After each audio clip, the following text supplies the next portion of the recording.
இன்னைக்கு நம்ம பழைய ஏற்பாடுல இருந்து ரெகோபெயாம் பத்தி பார்க்கலாம். யார் இந்த ரெகோபெயாம்? நமது சாலமன் ராஜாவுடைய குமாரன்.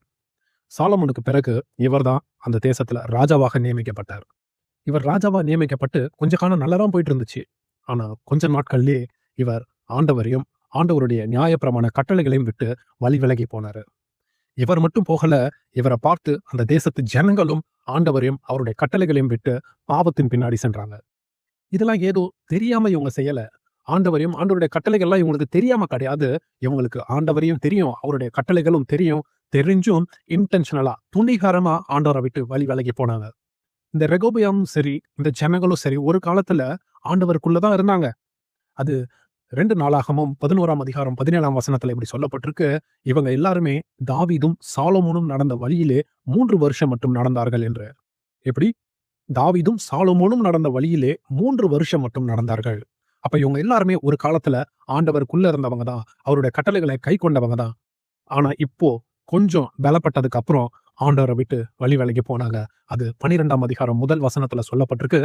ரெகொபெயாம் ராஜ்யத்தை திடப்படுத்தி தன்னை பலப்படுத்தி கொண்ட பின் அவனும் அவனோடே இஸ்ரவேலர் அனைவரும் கர்த்தருடைய நியாய பிரமாணத்தை விட்டு விட்டார்கள் என்று. இவங்க எல்லாரும் இப்படி ஆண்டவரை விட்டு வழி விலகி போனதால ஆண்டவர் இப்போ தன்னுடைய தண்டனையை இவர்களுக்கு கொடுக்கிறாரு. எப்படி கொடுக்கிறாருன்னு பாத்தீங்கன்னா, எகிப்திய அரசன் ஷீஷாக் என்று சொல்லப்படுகிற ஒருவர் மூலியமா இவங்களுக்கு தண்டனை கொடுக்கிறாரு. இந்த எகிப்திய அரசன் கையில இந்த தேசத்தை, ரெகோபியாமுடைய தேசத்தை ஆண்டவர் ஒப்பு கொடுத்தார். இப்போ இந்த நேரத்துல பாத்தீங்கன்னா, ஆண்டவர் தம்முடைய தீர்க்கதரிசியை கொண்டு தன்னுடைய வார்த்தையை இந்த ரெகோபியாமுக்கும் அவரோடு இருந்த அந்த பிரபுக்களுக்கும் சொல்றாரு. அது 12ஆம் அதிகாரம் 5ஆம் வசனத்துல குறிப்பிடப்பட்டிருக்கு. அப்பொழுது செமாயா தீர்க்கதரிசி ரெகோபியாமிடத்துக்கும் ஷீஷாக்கின் நிமித்தம் எருசலேமிலே வந்து கூடியிருக்கிற யூதாவின் பிரபுக்களிடத்துக்கும் வந்து அவர்களை நோக்கி, நீங்கள் என்னை விட்டு விட்டீர்கள், ஆகையால் நான் உங்களையும் ஷீஷாக்கின் கையிலே விழும்படி விட்டு விட்டேன் என்று கர்த்தர் சொல்லுகிறார் என்றான். நீங்க எல்லாரும் என்ன விட்டுட்டீங்க, சோ உங்களுடைய சத்துருக்கள் கையில நான் உங்களை ஒப்பு கொடுத்துட்டேன் என்று கர்த்தர் சொல்றாரு.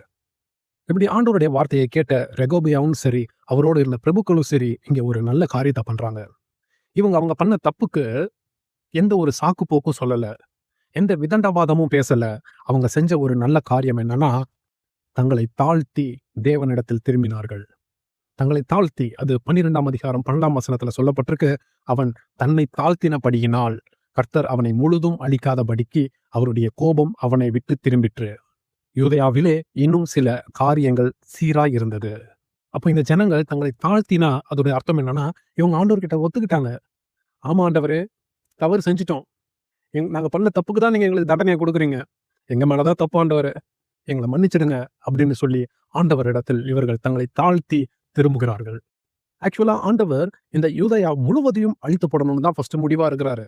ஆனா இவர்கள் தங்களை தாழ்த்தி ஆண்டவரிடத்தில் வந்ததுனால இப்போ அவர்களுக்கு கொடுக்கப்பட்ட தண்டனை குறைக்கப்படுது. இதுல நம்ம கவனிக்க வேண்டிய விஷயம், ஆண்டவர் இவங்க மனம் திரும்பி வந்ததால முழுவதுமாய் இவர்களுடைய தண்டனை எடுத்து போடல.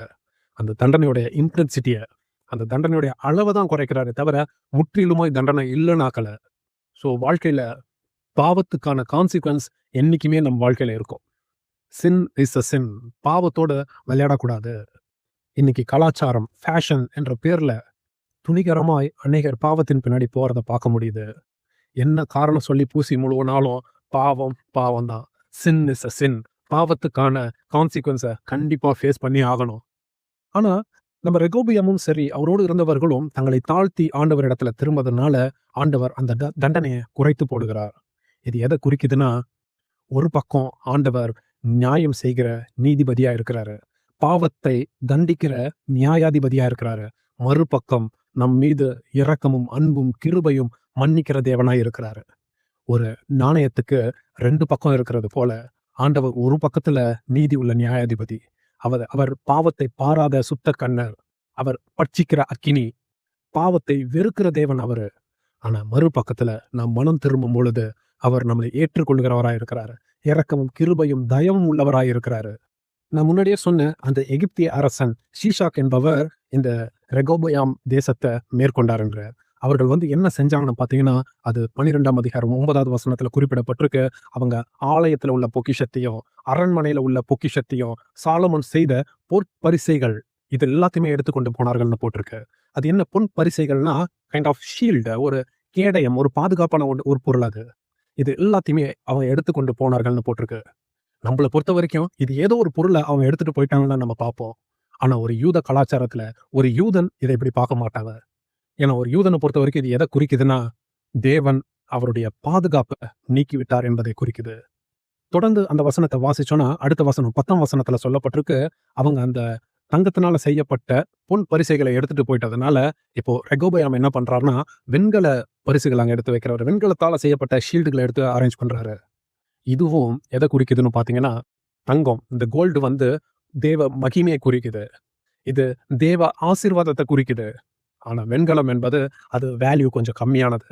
இது பொதுவா காமனா பயன்படுத்தக்கூடிய ஒண்ணு. இன்னைக்கு நம்மள நெறைய பேர் யோசிக்கலாம். ஒரு காலத்துல நான் ஆண்டவரோட நெருங்கி இருந்தேன். ஆண்டவருக்கு கீழ்ப்படிஞ்சிருந்தேன். ஆண்டவரோட உறவுல நான் சரியா இருந்தேன். அன்னைக்கு எனக்கும் ஆண்டவருக்கான உறவு அந்த தங்கத்த போல இருந்துச்சு. மகிமையா இருந்துச்சு. ஆசீர்வாதமா இருந்துச்சு. ஆண்டவரோட நெருங்கி இருந்தேன். ஆனா இன்னைக்கு என் வாழ்க்கையில ஜெபம் இல்ல. நெறைய நேரத்துல பலவீனத்துல விழுந்து போயிட்டேன். ஆண்டவர விட்டு ரொம்ப தூரமா போயிட்டேன். என் குற்ற மனசாட்சி என்ன வாதிக்குது. அந்த தங்கத்த போல இருந்தது. அந்த பொன்னை போல இருந்தது. இன்னைக்கு வெண்கலம் போல ஆயிடுச்சு. என் உறவுல இருந்து ஆண்டவரோடு இருந்த உறவுல இருந்து நான் ரொம்ப விழுந்துட்டேன் அப்படின்னு மனசு உடைஞ்சு நெறைய பேர் இன்னைக்கு குற்ற மனசாட்சியோட இருக்கலாம். அப்படிப்பட்ட எண்ணங்கள் இருக்குன்னா, உங்களுக்கு தான் இந்த வார்த்தை. நாம் ஆண்டவரிடத்துல நம்மை தாழ்த்தி திரும்பும் பொழுது, ஆண்டவர் அத நம்மகிட்ட ஒரு நல்ல காரியம் இன்னைக்கு இந்த வசனங்கள்ல இருந்து நாம் என்ன காரியங்கள் கத்துக்கொள்றோம்னா, முதல் காரியம், நம் வாழ்க்கையில பாவத்த செய்திருந்தாலும் சரி, ஒருவேளை என் வாழ்க்கையில இப்ப கூட பலவீனங்கள் காணப்பட்டாலும் சரி, முதல்ல நாம் செய்ய வேண்டியது, நம்ம கிட்ட இருந்த பாவத்துக்காக நம் ஆண்டவரிடத்துல போயிட்டு சாக்கு போக்கு பேசக்கூடாது. விதண்டாவாதம் பேசக்கூடாது. ஆண்டவரே அவங்களால தான் நான் செய்றேன். இவங்க தான் காரணம். இவங்க இப்படிலாம் பண்ணதுனால தான் நான் இத செய்றேன். வேண்டாம். காரணம் சொல்ல வேண்டாம். முதல்ல தப்பு செஞ்சுட்ட ஆண்டவரே நாம் ஒத்துக்கணும். 2வது நம் தவறு செஞ்சுட்டோன்ட்டு ஆண்டவர்கிட்ட ஒத்துக்கும்போது, "இப்படி தவறு செஞ்சுட்டு என்ன தைரியத்துல நீ என்கிட்ட வர?" அப்படின்ட்டு ஆண்டவர் நம்மள ஒருபோதும் கேட்க மாட்டாரு. நிச்சயமா சொல்றேன், ஒருபோதும் கேட்க மாட்டாரு. மாறாக நம் மீது இரக்கத்தை காண்பிக்கிற தேவனாய் அவர் இருக்கிறாரு. அந்த யூதா ஜனங்களுடைய வாழ்க்கையில பார்க்கிறோம். அவங்க தங்களை தாழ்த்தி மனம் திரும்பி வரும்பொழுது, ஆண்டவர் அவங்களுக்கு தண்டனைய கொடுக்கிறாரு. எல்லா தண்டனையும் முழுவதுமாய் தான் அவங்கள அழிக்கல. ஆனாலும் சில தண்டனை அவர்களுக்கு கொடுக்கிறாரு. ஆனா இன்னைக்கு உங்க வாழ்க்கையிலும் சரி, என் வாழ்க்கையிலும் சரி, நம்முடைய பாவத்துக்காக இயேசுவானவர் சிலுவையில மரித்து உயிர்த்தெழுந்து ரத்தம் சிந்தினதுனால நம்முடைய தண்டனைகள் முழுவதுமாய் நீக்கப்பட்டிருக்கு. அதுக்காக ஆண்டவர் நம்மள சிட்சிக்கவே மாட்டாருன்னு நான் சொல்லல. நம் மீது நம் பாவத்துக்காக நமக்கு வர வேண்டிய நித்திய ஆக்கினையிலிருந்து ஆண்டவர் நம்மள விடுவித்து வச்சிருக்கிறாரு. அதுதான் ரோமர் 8ஆம் அதிகாரம் 1 வசனம் சொல்லுது. அட் த சேம் டைம் நம்மள டிசிப்ளின் பண்றதுக்காக, நம்மள ஒழுங்குபடுத்துவதற்காக ஆண்டவர் சமயங்கள்ல நம் வாழ்க்கையில சிட்சையை அனுமதிக்கிறாரு. அது எபிரேயர் 12ஆம் அதிகாரம் 6வது வசனத்துல பார்க்க முடியும். ஆண்டவர் நமக்கு கொடுக்கிற சிட்சை வந்து நம்மள அழிப்பதற்காக அல்ல, நம்மள சீர்படுத்துவதற்காக. கடைசியா ஒரு விஷயத்த மட்டும் நான் ரொம்ப ஆணித்தனமா சொல்ல விரும்புறேன். நாம் ஆண்டவரிடத்துல மனம் திரும்பி வரும்பொழுது, நம் பாவத்தை ஒத்துக்கும் பொழுது, ஆண்டவர் என்னைக்குமே என்னைக்குமே நம்மள புறக்கணிக்கிற தேவனே கிடையாது. நம்மள தள்ளி விடுகிற தேவனே அவர் கிடையாது. நாம் எப்போ வருவோம்னு அவர் கேட்கிறாரு. அவருடைய அன்பு என்னைக்குமே மாறாது. அவருடைய அன்பு சொல்லி முடியாதது. அவர் நம்மிடத்துல எதிர்பார்க்கிறதெல்லாம் ஒண்ணே ஒண்ணுதான். நாம் நம்மை தாழ்த்தி அவரிடத்தில் திரும்ப வேண்டும். இத மட்டும் தான் அவர் எதிர்பார்க்கிறாரு. இன்னைக்கு இந்த நாள் இதுவே இரட்சணை நாள். ஒருவேளை நான் குற்ற மனசாட்சியால ஆண்டவரை விட்டு ரொம்ப தூரமா போயிட்டேன்ற ஒரு எண்ணத்தோட இருக்கிறேனே, ஆனால் இது அவர் மேல் நம்ம வைத்திருக்கிற அன்புனால தான் இந்த உணர்வு நமக்குள்ள இருக்கு. ஆண்டவர் இடத்துல சேருவோம், தைரியமா கிட்ட சேருவோம். ஆண்டவர் மீண்டுமாய் இழந்து போன உறவ, இழந்து போன மகிமைய மீண்டும் நம் வாழ்க்கையில கட்டுவிக்க அவர் உண்மையும் வல்லமை உடையவராய் இருக்கிறார். கர்த்தர் தாமே இந்த வார்த்தைகளின்படி நம் வாழ நமக்கு உதவி செய்வாராக. ஆமென்.